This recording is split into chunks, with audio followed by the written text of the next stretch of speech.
Hey guys, I'm Richard Fitzgerald. This is Dubai Works, where we interview the business leaders making a difference in this great city. That business with scalability was very interesting to me. I like building something that has legacy.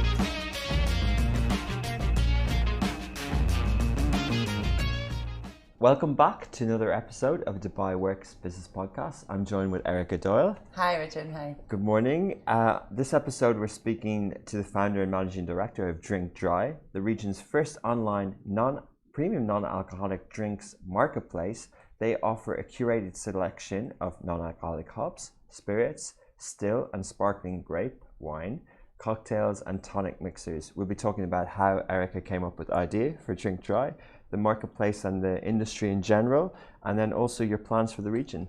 Okay, thank you for having me. And good morning. Good morning. Thanks for coming into our studio. Pleasure. We didn't know if we were going to do this on Zoom, but it's good to be in person, right? It's so much nicer. I think it's, I think the world did a great job last year doing business over Zoom and trying to make those connections. But there's nothing quite like sitting face to face and looking at you and being able to really relay the passion and what we do with Drink Dry, and in general, sitting with somebody face to face. Yeah, we're not really in the metaverse yet. Conversations on Zoom just aren't the same. It's not the same. It's not the same. You don't get to feel the person. You don't get to really understand them. I think.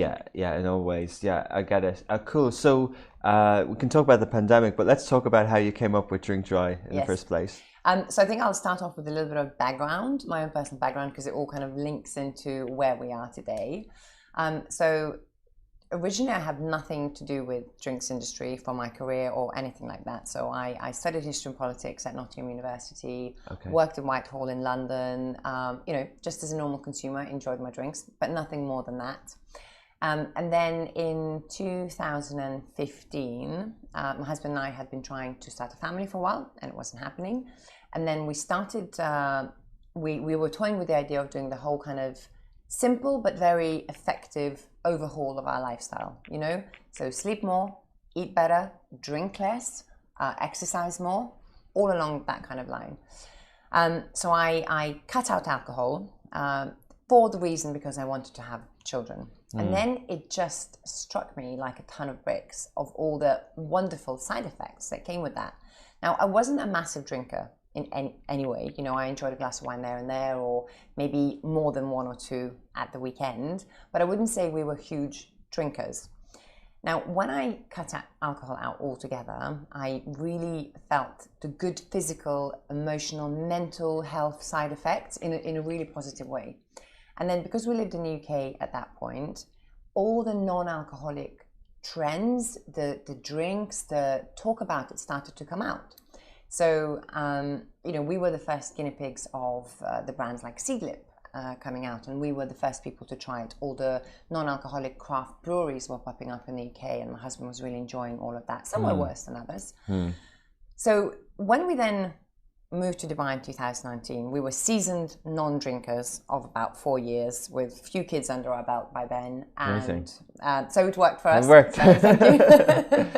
Brilliant, good story. So we then moved to Dubai in 2019, and it was like traveling back in time. I couldn't believe that there was nothing available in Dubai, with such a hub, like so many different nationalities.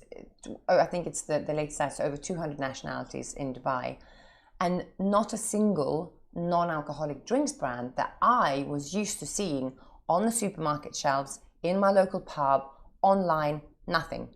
A big fat zero. So this is 2019, and then I spent about 6 months to a year moaning to my husband. There's nothing here, I'm not going to drink a peach flavor malt beverage because that's not what we do. And then it kind of, in 2020, we set up Drink Dry to become a first premium non-alcoholic drinks marketplace to the end consumer. So we have a curated selection from all over the world. We ship from France, Belgium, Spain, UK. We've got products coming from Italy, now America and New Zealand. And we supply directly to the end consumer through the world of e-com. Amazing. Great Thank story. you. I can see how you came about with it, but lots to unpack there. Let's talk a little bit about the last bit. So the products that you have, I've seen on your Drink Dry store website. Yes. They do look premium. You know, and how you described it there, you're not making the drinks, so you're selecting the best around the world. And can you talk about some of those products, the names of them, and what a consumer gets, basically? Sure. So I think the biggest challenge that we have as Drink Dry Store is breaking the taboos and the barriers of what non-alcoholic drinks are. Traditionally, they're terrible. The taste is bad, full of sugar. You know, it's a grape juice in a champagne-style bottle. When you open it, you feel like giving it to your kids. It doesn't taste nice, you know.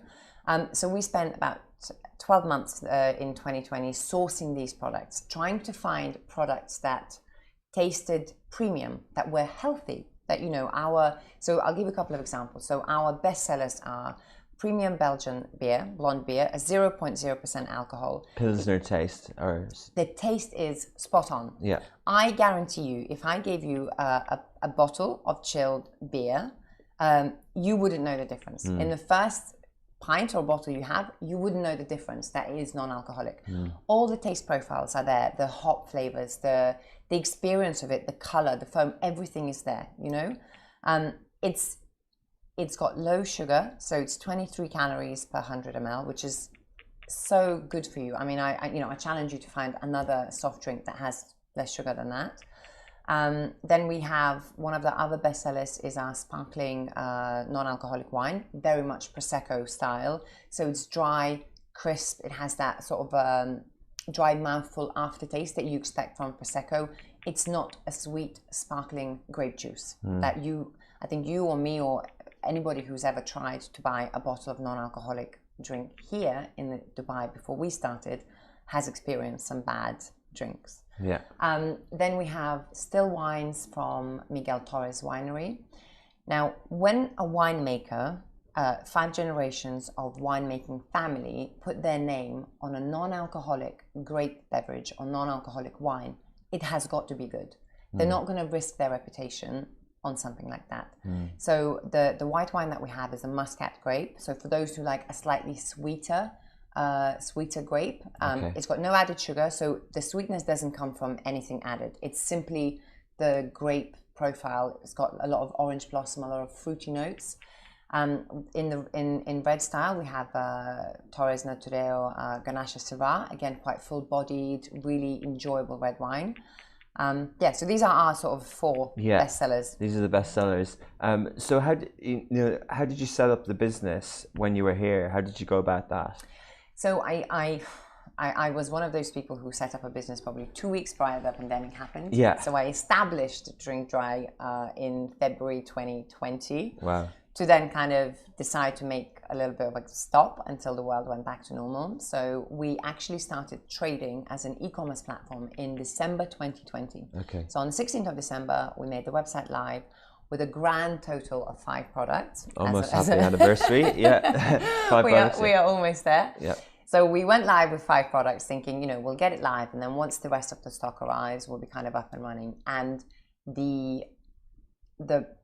feedback, the demand was just overwhelming. We sold out in the space of probably 4.5 weeks. So at the end of January, we were flying in stock because we couldn't wait for stock that was on sea coming here. Amazing. So it just proved to us that the demand has been here and it was here for some time. There was just no one offering the supply of it, right?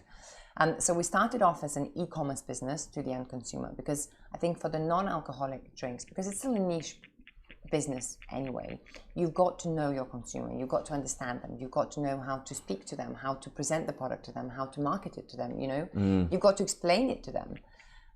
So that was always our business model. We wanted to be an e-com, that's where the future is going. But then what we found almost accidentally, the retail chains, the retail stores started approaching us for these products because they are exclusive to us. If you or a business or a restaurant or hotel want to list and sell our products, you have to come by us. So they started approaching us to get the products into the supermarkets and the restaurants as well. The same. So the retail followed first. So we launched the business as in a trading sense in December 2020. By March, we were present in 5 supermarket stores and then expanded to another 11 by by Very good. November. And did that change how you set up the business? Is it different to set up an e-commerce platform and a drinks distributor? Or are you Entirely. You know, so the business plan that we wrote for us in October, we had to rip that up altogether, and we had to redo our cash flow position, because once you go into retail, you're talking different numbers, you're talking different margins, you're talking different people you need to employ who understand the logistics, everything. Exactly. Yeah. So we had to quickly, and that's the beauty of being a startup. You know, anybody who's ever worked for a startup or founded one knows that the benefit of being a startup is you are nimble, you are pragmatic, and you have to be. So we then brought in a team on board who helped us navigate the very complicated channels of retail, which I didn't have experience in. What was your experience after history and politics? What you studied? It was a good job that I had a lot of passion and drive, you know, because otherwise I think you would have just packed up and said, I don't understand this is too complicated. But you weren't involved in technology or websites or anything in retail? No, I mean, look, with anything, I think we can't be jacks of all trades, right? Sure, so we have to surround ourselves, and this is my mantra. I have to surround myself with great people who tell me what to do, opposed to me telling them what to do, because they're not going to last in a startup. So we brought in people who had experience working with retailers, speaking their language, being able to negotiate with them, you know, because it's quite cutthroat. Yeah. So we did that. So in March we were up and ready. So we had a team of 3 people who managed the retail side for us, and they still do it, and they do it very, very successfully for us. We're now in with a different retailer in Abu Dhabi, and we've got another 3 signed up for 2022. So that's been a side of our business that we didn't anticipate, but has naturally and organically grown to be a really important part for us.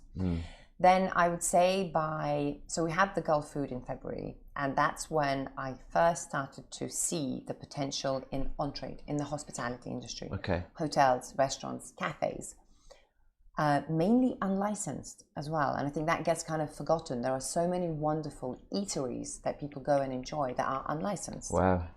Yeah, such an opportunity, isn't it? Exactly, right? So again, we then saw that as a potential. I don't have experience in operating in on-trade. I can talk about non-alcoholic drinks and my passion and the products that I have. I can tell the buyer, you know, for 2 hours the process the product is made.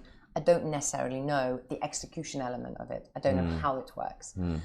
So we then brought in a 2-people team to manage that side for us. We partnered up with a distributor here, because that's a whole different operation, you know, to be able to make 50 deliveries a day, small deliveries to different hotels, restaurants, to facilitate their day-to-day needs.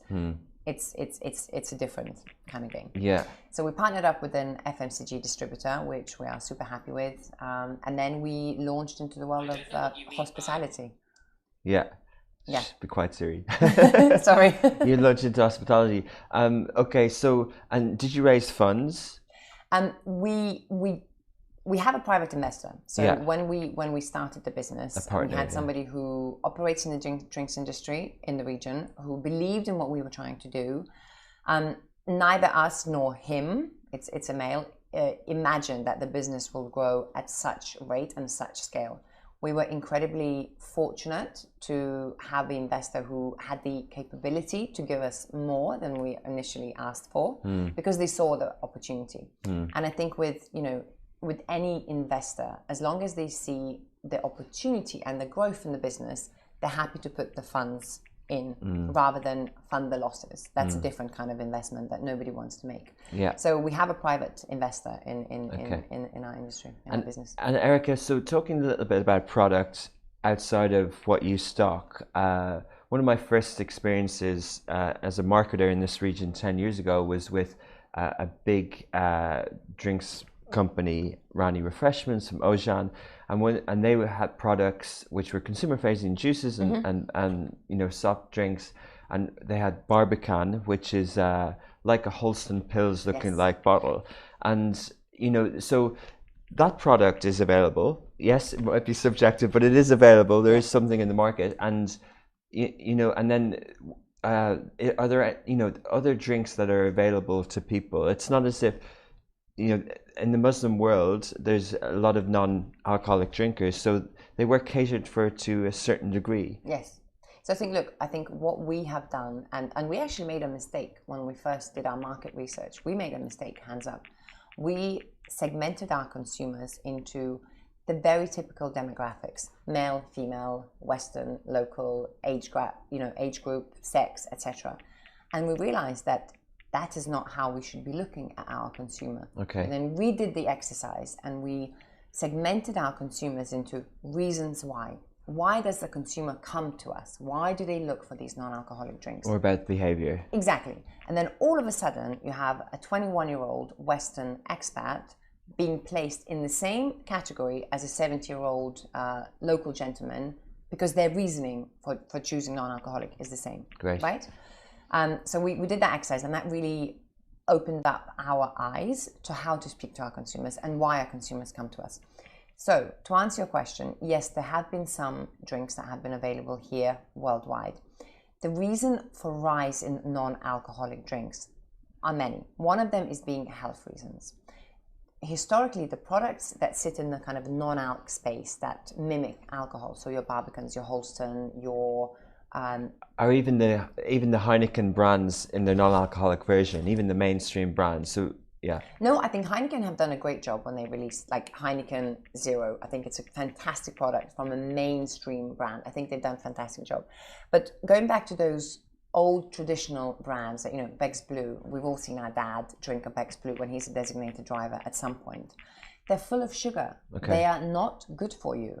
They sit in the same category as sugary carbonated drinks, and a lot of us through 2020 are putting a lot of effort into trying to be healthy. So it matters to us what we put inside our bodies. So you can't just spend your Monday to Friday eating super well, going to the gym, going for walks, doing yoga, being a good parent, all of those things, and then drink a lot of sugary drinks at the weekend. You can't do that anymore. Okay. So you look for alternatives if you don't drink alcohol, right?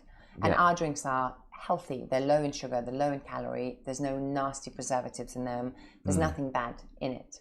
And also I think it's very important to mention that from our consumers, it's not just non-drinkers. I mean, yes, I'm a non-drinker, but I am not necessarily my consumer in every way. About 86% of our consumers are simply moderators, people who are possibly drinkers, but are looked to moderate during the week or during social occasions, or they're training for a marathon and they're looking to, have a very productive week in training, so they look at non-alcoholic options, or people who are not familiar with the world of drinking, who are simply looking to explore the new ways of drinking. But why does it need to be called non-alcoholic? Sparkling water isn't in a non-alcoholic section. Yeah. In a store, like why isn't it its own category, like water or soft drinks? Why is it to do with alcohol? I think it's more around the lifestyle, and that going back to reason why. It's the social aspect of it. It's the celebrating. So if you are celebrating something, a glass of sparkling water doesn't quite cut it, right? You want the ceremony of Fair enough. Good point. of a sparkling wine. Yeah. Let's say.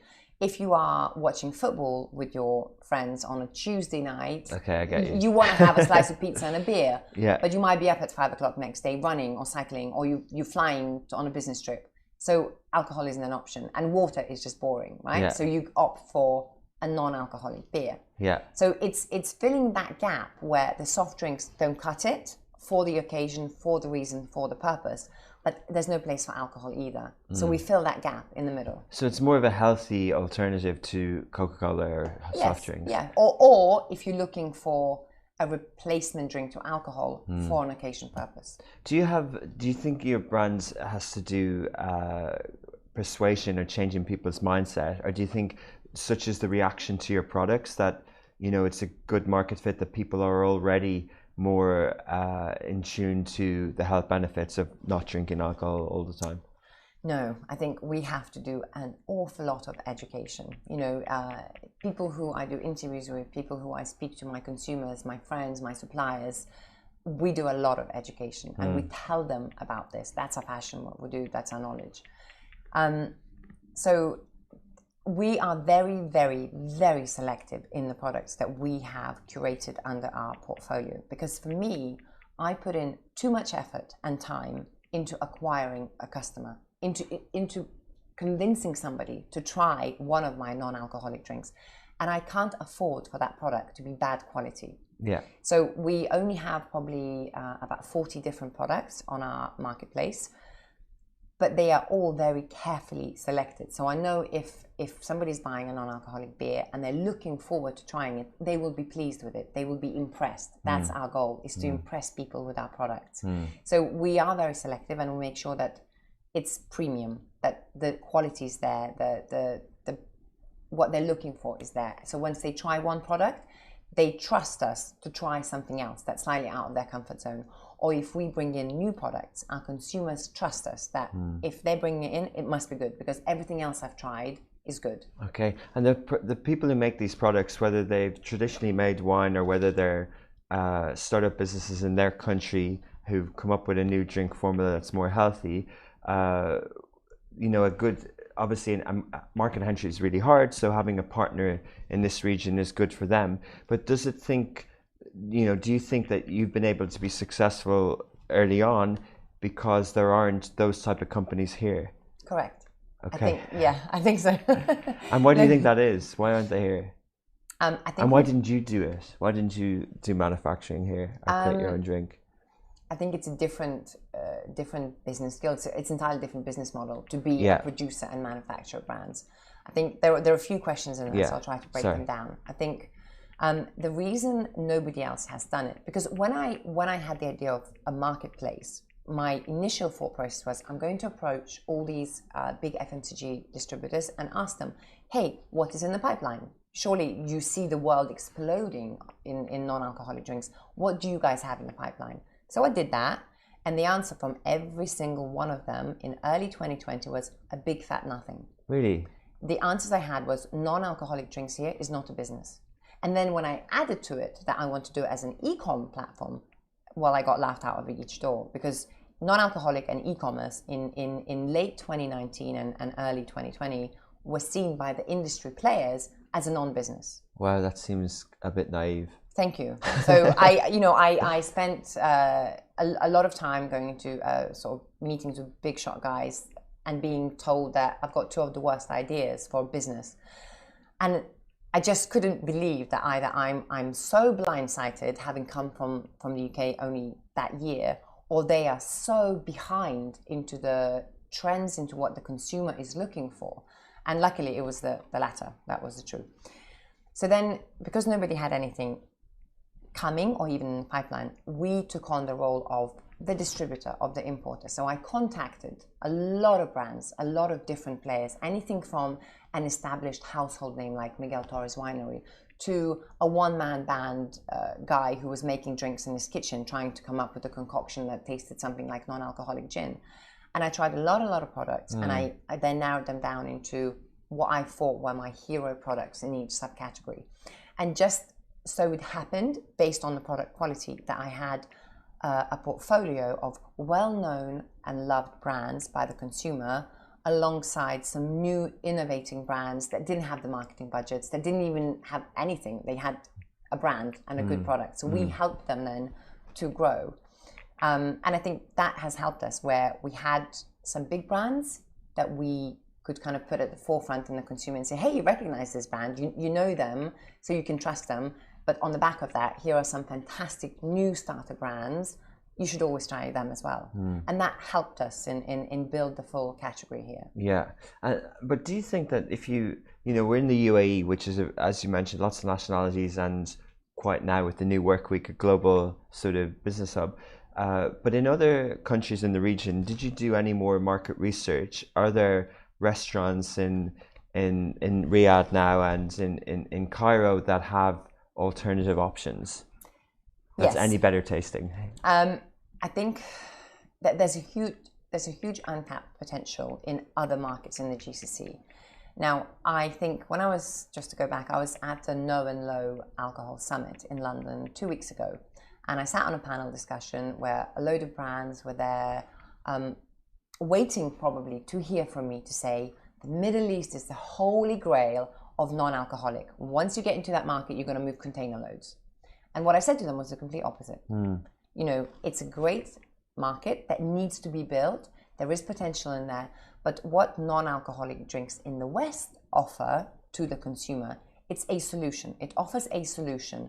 You're pregnant, you're driving, you're trying to be healthy. There's your solution to the drinking. In the Middle East, that solution doesn't apply because there's no problem in terms of the local population. I mean, about Saudi, Kuwait, Qatar. The local population, they don't have the experience of drinking. They don't have the knowledge of pairing the red wine with the red meat or white wine with the fish. So none of that applies to them. So you have to go a couple of steps back and deeper down and think of, okay, let's not go along the route of, you're a wine drinker, I'm going to offer you a really great non-alcoholic wine. You're a beer drinker, I'm going to offer you my Belgian hops. Yeah. Let's do it differently. Let's introduce them to new ways and healthy ways of drinking that goes along with their meal. Let's introduce the occasion to it, right? So instead of offering them a glass of red wine, non-alcoholic wine that sits in the glass that might be a bit uncomfortable for them, let's introduce a sangria cocktail and see how that works for them. You know, if they don't know what a gin and tonic is, let's make a really cool mocktail with our botanical gin that all the flavors are in there in a more familiar way for them to consume. Interesting.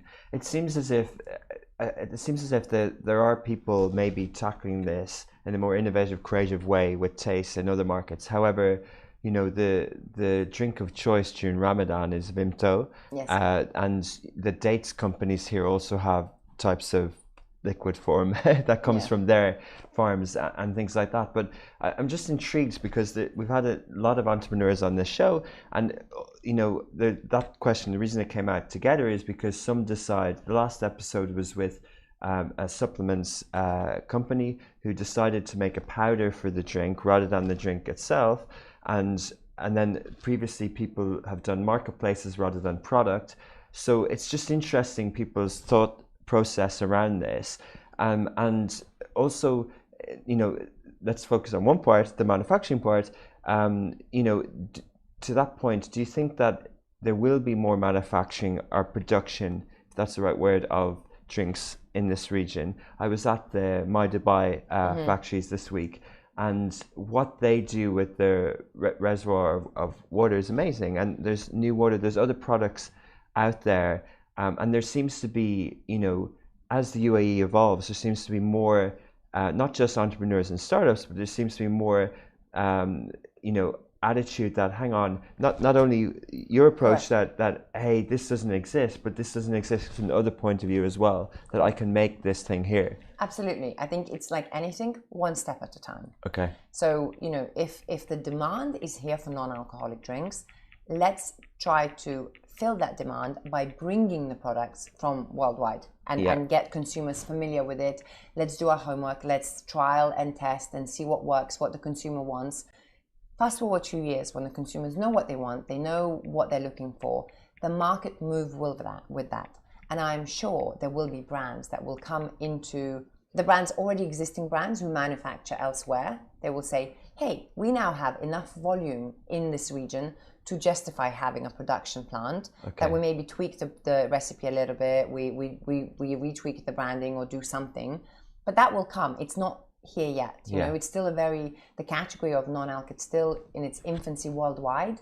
In the UAE, it's a tiny thing that we're trying to nurture into something. So yes, I think longer term, the manufacturing will take place here, like with anything, you know, I don't know, in 1990s, you didn't have a homegrown tea company here. Everything was imported. But now you have a wide range of lovely tea companies that, you know, are based here. So it's the same. So I think in time, it will come. There will be more. And where do you think that your business will position for that in relation to you know, where you source your products? Will you be sourcing them for this region, and will it be just a mix of good quality premium products? I think for me, it's if whoever is manufacturing it here are doing a better job than a supplier elsewhere, it's an easy choice. I will buy it from them here, you know. And but if it's not as good, then I wouldn't list it on Drink Dry Store. But also, it's as the market of non-alcohol grow, there's more space for more products. So we might have 40 products on our marketplace now, and it's enough at the moment. But we have to grow that number by the end of next year because the consumer is getting a bit bored of the same. They want something new. They want to open their horizons. More people are coming into our consumer database, so they're looking for different options. So there will be room for different brands, different products coming into this market. Were you, switching tack a little bit, were you surprised with the caliber of restaurants in the UAE and the fine dining? Yeah. And do you think that, you know, they need the type of solution that you're providing? Yes, I think they do. And it took us a long time. And I have learned a lot from the guys that we brought in from the industry. You know, they taught me how to speak the hospitality's lingo to convince them to buy these products, right? So I think one thing is clear. We are not replacing we are not catering for people who are coming to a restaurant to drink fine wines. Because it's not. They're coming to a restaurant to drink fine wines and they're coming to a restaurant to have nice food. We are catering for those people who come into a restaurant for fine wines that don't drink, that normally would sit with a water, a glass of Coke, or another mocktail. And they will not have more than one in the night because it's full of sugar and you're just not going to have, right? You're not going to have 2 mocktails with a really nice steak. That's where we come in with our product range, that we cater for those consumers who choose not to drink that night, but they still want to go out and enjoy the products. And that's where, if you as a F&B venue in Dubai, in the UAE, are not yet listing a good, whether it's our products or somebody else's, if you're not yet listing good quality, non-alcoholic alternatives, you are not in with the trend. It's as simple as that, you know. If you take 5 guys, right, and 4 of them drink lager and 1 drinks Guinness, the lot will go where they serve a good pint of Guinness because that drinker cares where his good pint comes from. It's the same with non-alcoholic. If you have a group of people who are going out and the non-drinker or person who's not drinking that night knows that X venue serves superb menu of non-alcoholics, he will encourage the whole group to go to that restaurant. Interesting, because they do have, you know, non-alcoholic, but as you said, they don't have that sort of premium brand on their menu. Yeah. And to that point, you've introduced us and me and printed out the list of products in the press release, and I wasn't aware of them, right? But I think that might be a little bit of a problem because, you know, sometimes when there's a new category of drink, there's a celebrity associated with it, or there's a big name, or the awareness happens. Is that happening in your sector? It is happening. So if you kind of take a step out and if you look at the non-alcoholic or alcohol-free drinks industry as a whole worldwide, there are some discrepancies in what is non-alcoholic. So in the West, in UK, Europe, America, anything below 0.5% alcohol is considered non-alcoholic. So you have a much wider choice of beers, wines, spirits, anything. You know, it's the choice is vast. And the typical percentage of a beer, just for those? Probably, I'd say about 5%. Okay. Right? That would be about 5%. So at 0.5%, you could have a ripe apple that would have, a ripe banana, that would have a similar percent. It's, you couldn't drink enough of the 0.5% anything to make you feel under the influence. Your body breaks it down faster than you can drink it, right? Interesting. So it's fully non-alcoholic in whichever way you look at it, and that's why the kind of deviation is allowed. They're not adding alcohol to it. It's just from the natural. Yeah. Exactly. It's just from adding natural ingredients. It's, you know, I don't know, fermented yogurts have a slight percentage of alcohol if you took a pot of yogurt and tested it, you know? Yeah, wow. But in this region where we are limited to a 0.0. So the craft makers who make these non-alcoholic drinks, and if they want to be in this region, they have to put in extra effort and extra talent and extra secret and extra recipe and extra ingredient, whatever is their gig that they're doing. Just to clarify, sorry, you're limited by the fact that alcohol is illegal in some countries, or you can't put a non-alcoholic label for something below 0.5%. It's the liquid inside. So everything that we bring in gets tested by a local authority here. And it's got to be the liquid inside, whatever it is, the liquid inside has to be 0.0% alcohol. To sell, or just call it non-alcohol? To sell. Even in the UAE where you can sell alcohol? Yes. If it's a 0.5, it has to go through the alcoholic distributors, because then it would be classed as alcoholic. Okay, Does that make sense? Yeah. So we are limited here as Drink Dry, and if we bring in a non-alcoholic drink here, it's got to be a 0.0, whereas a non-alcoholic drink in UK or Europe can be a 0.5 and below. So that's why the range here will always be smaller. The offering here will be smaller. So to answer your question, are there celebrities that are associating themselves with the brand? Absolutely. And we would love to bring them here. We won't be for quite some time. Yeah. We won't be. But that potentially is an opportunity for the incumbent alcohol licensed distributors. Who knows? Who knows? Okay. Who knows? Let's not let them know. But yeah. Okay. So we're a year in. What are the plans now? And that's interesting on the retail and the restaurant business. But is your new business plan sort of 50-50 digital and offline?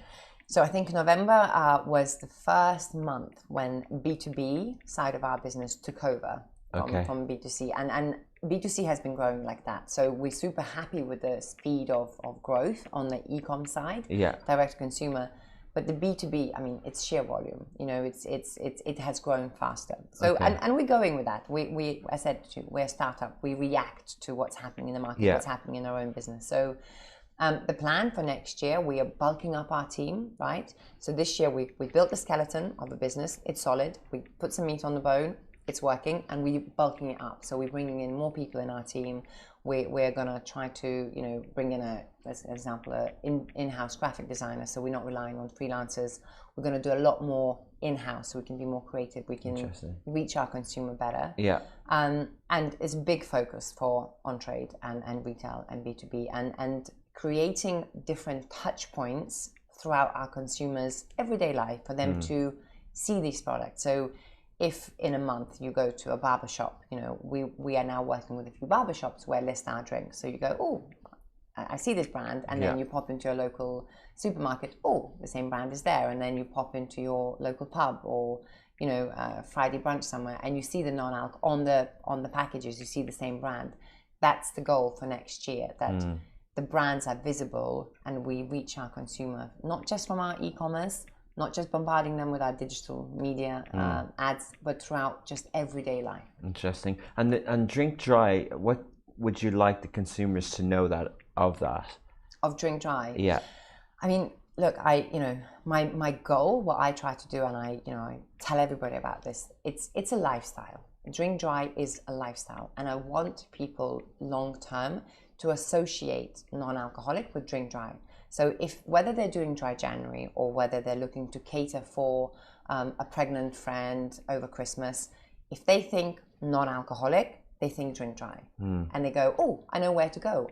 We are a natural choice for where to go, because people trust us. They know that if they come on our e-commerce platform, drinkdrystore.com, they know that whatever they buy, their guest or themselves will be happy. So we're encouraging people this year to take part in Dry January, and I think this will be the first year where Dry January is a thing in Dubai, and we take credit for that. So I want to get to a point where in the menu listings in hotels, restaurants, it doesn't just say non-alcoholic drinks, that it says Drink Dry recommends, because the consumer trusts us. They trust our brand to recommend the products to them. That's what I was looking for. So you do want it to be a brand, not like an education platform. So Drink Aware, in certain countries they have those websites, and also you don't want it to fall into the background of a distributor that no one knows of, and the brands take over. You want Drink Dry to be the platform that people are aware of. Look, there's still a lot of education to be done. So we are there to educate the consumer about what we are. But it's commercial entity rather than exactly. We're not anything like Drinkware, because I said to you, vast majority of our consumers are simply moderators. They still enjoy their alcoholic beverage during the weekend or whatever it is, and that's perfectly fine. We serve that need for when alcohol isn't acceptable and water is boring. We come right in the middle of that. So we talked off air at the start, just through your surname, and I mentioned I was Irish as well. And what I find amazing is I moved here 10 years ago, and I never have to explain whether I'm drinking or not. I never have to explain. But in Ireland, you can't go anywhere. You have to explain. And it's really annoying, right? It's really annoying, and it's culturally kind of part of the culture and part of society. How can you? I was at the Irish Business Network last night, the Christmas party, and I had to explain why I'm not drinking. And there was a lady beside me who had to say she's not drinking for 15 years. These conversations don't come up in other forums. They don't come up at the GQ Awards last night. They don't come up, but they come up at the Irish Business Network. Yeah, yeah. Do you think that will ever change? Yes, and Great. I'll tell you why. Because in Europe, it's already changing. It's already changing. You know, so let's say I gave up alcohol 6 years ago, and as a consumer who lived then in the UK, I was asked this question day and night. Everywhere I went, parents' evening out to school where they serve wine, why am I not drinking? Because I'm not drinking. You know, a dinner party, a friends gathering, anything, like a pregnant friend's baby shower, why are you not drinking? You know, I was asked this question. You're pregnant too. all the time, all the time. Yeah. But now when I go back to the UK 6 years later, and if I say I'm not drinking, do you know what happens? Nobody asks me the question. The absolute opposite happens. They say, what would you like to drink instead? I have non-alcoholic wine, I have non-alcoholic beer, I have XYZ. So the conversation has moved already, and I think that shift will also come here eventually. Amazing. In the expat communities. Great. Well, pleasure listening to you today. Really, I can see you're a passionate, good communicator, and wish you well with Drink Thank you. Dry. Thank you so much for letting us share the story of Drink Dry. Thank you. Hey guys, I'm Richard Fitzgerald. This is Dubai Works, where we interview the business leaders making a difference in this great city. That business with scalability was very interesting to me. I like building something that has legacy.